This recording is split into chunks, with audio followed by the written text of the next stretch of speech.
సాధారణంగా ఏ ఉద్యోగి అయినా ఓవైపు ఉద్యోగ బాధ్యతలు మరోవైపు పర్సనల్ పనులు రెండింటిని సమపాళ్లలో చక్కదిద్దుకుంటూ రావాల్సి వస్తుంది. ఒక్కసారి సెలవు కోసం బాస్ వద్ద ఎన్నో రకాల కారణాలు చెప్పాల్సి వస్తుంది. కానీ పని ఒత్తిడి కారణంగా సెలవు ఇస్తారన్న గ్యారంటీయే ఉండదు. అలాంటి సమయంలో సహనం కోల్పోయి ఉద్యోగస్తులు చిరాగ్గా అసహనంగా ఉంటారు.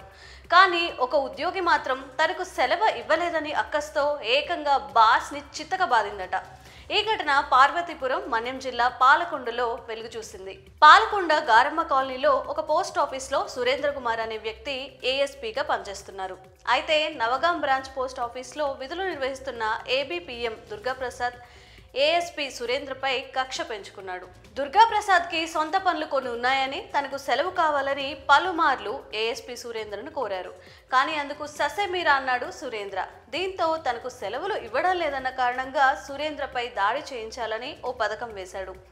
అయితే నేరుగా సురేంద్రపై దాడి చేస్తే ఉద్యోగానికి ఇబ్బంది అవుతుందని భావించి విజయనగరానికి చెందిన అంబటి ప్రకాష్, పురిరాజు, షేక్ సాజన్లను సంప్రదించాడు.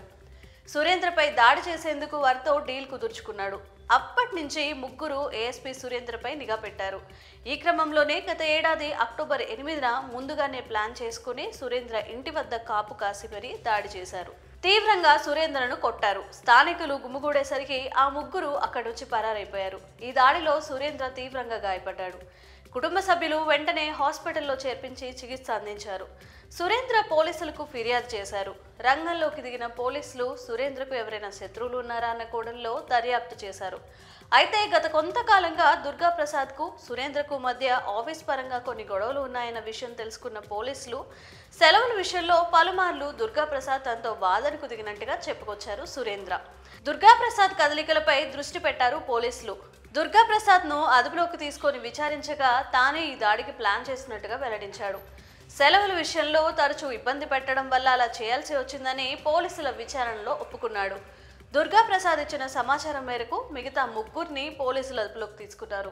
ఏదైనా ఇబ్బందులు ఉంటే ఉన్నతాధికారులతో చెప్పుకొని వాళ్ళకి నచ్చజెప్పి సెలవులు తీసుకోవాలి. కానీ దుర్గాప్రసాద్ కక్షతో చేసిన పనికి జైలు పాలయ్యాడు.